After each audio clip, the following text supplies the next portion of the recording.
Hi, John. How are you this week? Hi, Elliot. On the edge of my seat like everybody else, but doing okay. Good. This being election week, with all the other things we're concerned about and paying attention to, I noticed that yesterday DOJ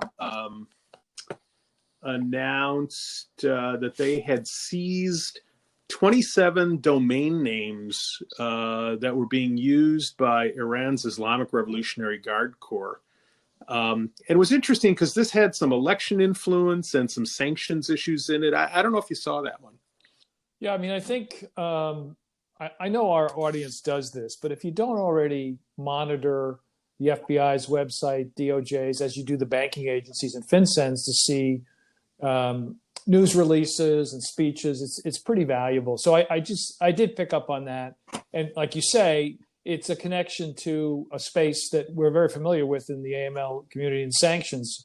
So I did see that, and I think it's just another example that sanctions violations go far beyond sort of the traditional issues, and this is something that was reflective of a violation of the Foreign Agents Registration Act. So I thought that was pretty interesting, and like you say, given it's election week, sort of relevant to what we're paying attention to. Yeah. Apparently, the Revolutionary Guard has been has had a cyber effort to influence U.S. public policy and potentially elections.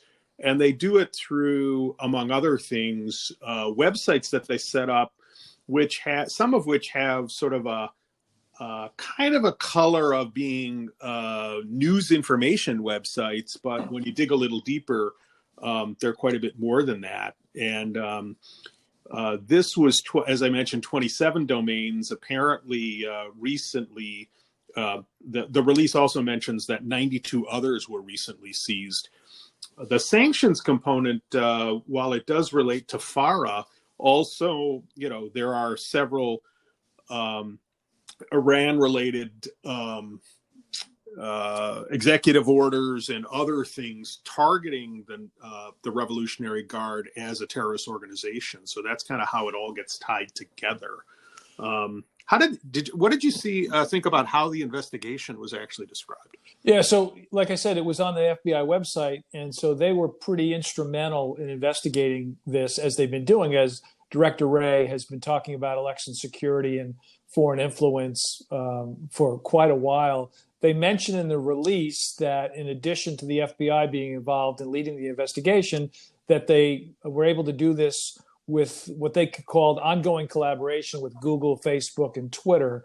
And I think that's important too. These social media platforms obviously have been misused in some instances in the past. And like you said, some of these domain names made it look like they were news outlets. And, unfortunately, people get kind of pulled into this and will believe things without sometimes doing their own research. So I think by having law enforcement work on cases like this and using using OFAC, using, the FARA issue in addition to sanctions violations, it just shows there's a lot of excellent tools that the government can use here. And they've been very active in doing this throughout this election season. So I think that should give us some comfort as citizens here, I agree.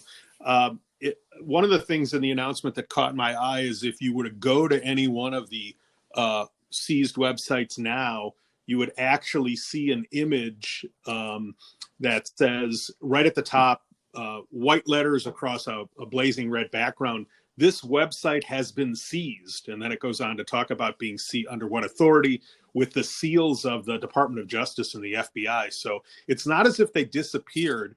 There really is some messaging effort there as well. If you've been using this site, you should know that it was not a good site. Yeah, exactly. And the fact that they're so transparent in how all this transpired, I think, is pretty important. And they end the release by talking about that there was a seizure, and that the prosecution section and asset forfeiture section of the U.S. Attorney's Office, this is the one in the Northern District of California and part of DOJ, prosecuting the seizure as well. So again, a nice collaboration with private sector, public sector, and as I mentioned, so many various tools that help in these sorts of situations. Yep. Well, have a good week. Stay safe. Try not to look at everything on every website about the election, only because it'll drive you crazy. That's true. Stay safe. Talk to you next week. Yep. Bye-bye.